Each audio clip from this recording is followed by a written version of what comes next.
안녕하십니까. 맥체인 성경 읽기 룻기 1장, 사도행전 26장, 예레미야 36장, 37장, 시편 9편. 첫 번째 룻기 1장, 고난 중에 드러나는 신실한 결단. 본문이에 도움이 되는 배경과 맥락을 소개합니다. 룻기 1장은 사사들이 치리하던 시대 유다 땅에 임한 기근으로 인해 엘리멜렉 가족이 모압 지방으로 이주하는 이야기로 시작됩니다. 엘리멜렉과 두 아들 말론과 기럯이 모두 죽고 남편과 아들들을 잃은 나오미는 며느리들과 함께 유다로 돌아가려 합니다. 그 가운데 룻은 그를 붙쫓았더라는 구절은 이방 여인 룻이 단순한 가족애를 넘어서 여호와 하나님께로 향한 신앙의 결단을 보여주는 대목입니다. 어머니의 백성이 나의 백성이 되고 어머니의 하나님이 나의 하나님이 되시리니 라는 말씀은 룻의 고백이 성경 전체에서 가장 강력한 회심 선언 중 하나로 여겨집니다. 이 장은 모압으로 내려간 가족의 상실, 유다로 돌아가려는 결정, 베들레헴 도착과 하나님의 섭리로 나뉩니다.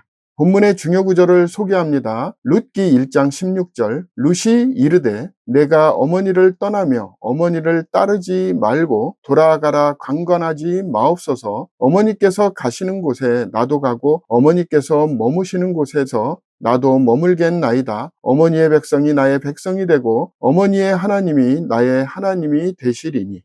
본문을 적용하는 데 도움이 되는 가이드라인입니다. 오늘날 우리는 삶의 모든 상실과 절망 속에서도 하나님께 속한 백성으로 살기를 결단해야 합니다. 신앙은 환경이 아니라 선택이며 룻처럼 하나님을 따르는 삶은 결국 놀라운 은혜의 회복으로 이어집니다. 지금은 초라해 보일지라도 하나님은 신실한 사람을 통해 당신의 계획을 이루십니다.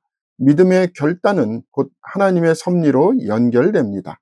두 번째, 사도행전 26장, 부활의 복음을 향한 담대한 증언. 본문 이에 도움이 되는 배경과 맥락을 소개합니다. 사도행전 26장은 바울이 아그리빠 왕 앞에서 자신의 회심과 사명을 증언하는 장면입니다. 그는 하늘에서 보이신 것을 내가 거스르지 아니하고 라며 자신이 불순종하지 않았고 회개하고 하나님께로 돌아와서 회개에 합당한 일을 하라고 전했다고 설명합니다. 그는 부활을 중심으로 복음을 증거하며 그리스도가 고난을 받으실 것과 죽은 자 가운데서 먼저 다시 살아나사 이스라엘과 이방인들에게 빛을 전하시리라는 복음의 핵심을 선포합니다. 베스도는 내가 미쳤도다 라고 반응하지만 바울은 진리와 분별을 갖고 왕 앞에서 복음을 전합니다. 이 장은 바울의 간증, 회심의 이유와 복음의 중심, 재판관들의 반응으로 구성됩니다.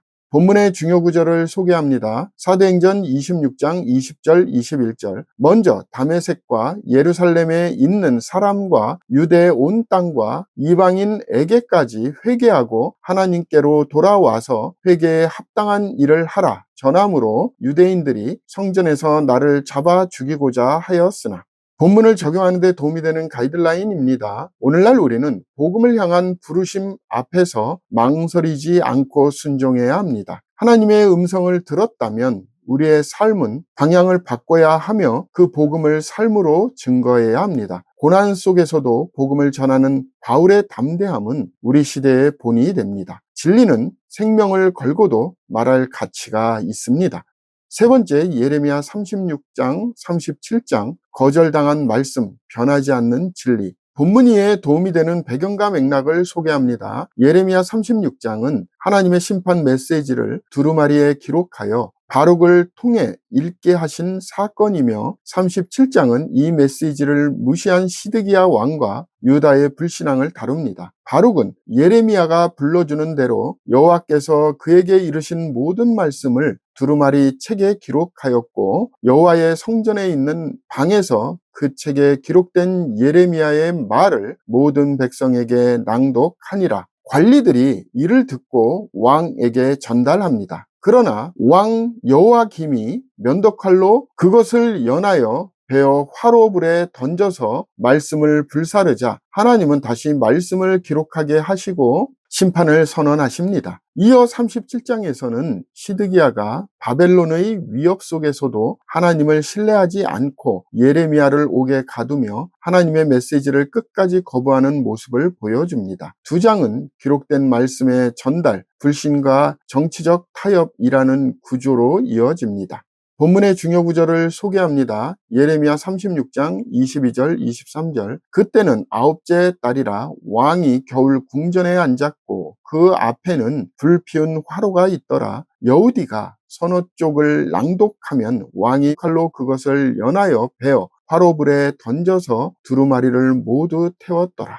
본문을 적용하는 데 도움이 되는 가이드라인입니다. 오늘날 우리는 하나님의 말씀이 불편할지라도 그것을 무시하거나 왜곡하지 말아야 합니다. 진리는 거부된다고 소멸되지 않으며 하나님의 말씀은 반드시 이루어집니다. 말씀을 귀히 여기지 않는 시대일수록 더욱 말씀에 붙들려야 합니다. 말씀을 태우는 자리에 서지 말고 그 말씀 앞에 무릎 꿇는 자가 되어야 합니다.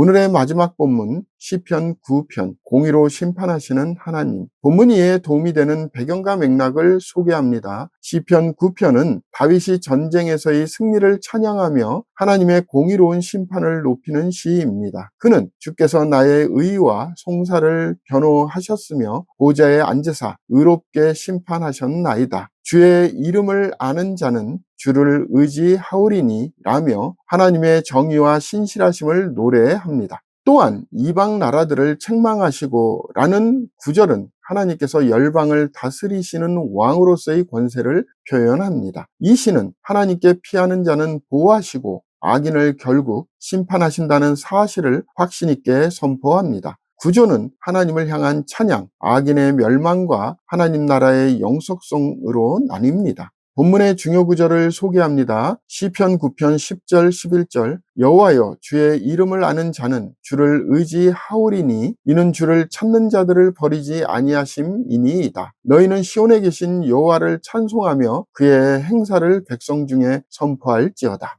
본문을 적용하는 데 도움이 되는 가이드라인입니다. 오늘날 우리는 세상의 불의와 혼란 가운데에서도 하나님께 피하는 자로 살아야 합니다. 악인의 형통이 길게 느껴질지라도 하나님의 심판은 결코 지연되지 않습니다. 의인은 결코 잊혀지지 않으며 하나님은 공의롭게 판단하십니다. 주의 이름을 아는 자는 결코 실망하지 않습니다. 오늘 본문에 룻기가 시작되므로 룻기가 쓰여진 목적을 소개합니다. 룻기는 사사시대의 혼란 속에서도 하나님의 섭리와 신실하심이 어떻게 역사하는지를 보여주는 짧지만 깊은 이야기입니다. 이방 여인 룻을 통해 하나님의 구속사가 이스라엘을 넘어 열방으로 확장됨을 보여주며 기념할 만한 자손을 통해 다윗 왕의 조상이 되는 하나님의 섬세한 경륜을 나타냅니다. 롯의 헌신, 보아스의 기업 무르기, 그리고 베들레헴에서 다시 시작되는 회복의 역사는 신실한 한 사람의 믿음과 선택이 얼마나 큰 열매로 이어질 수 있는지를 증거합니다. 이 책은 하나님의 주권과 인자하심, 율법과 은혜의 균형을 담고 있으며 궁극적으로 예수 그리스도의 족보를 통해 완성될 언약의 일부로 작동합니다. 일상의 삶과 관계 속에서 하나님의 나라가 어떻게 전개되는지를 보여주는 책입니다. 그리고 그것은 곧 모든 신자가 살아가야 할 믿음의 본보기입니다. 감사합니다.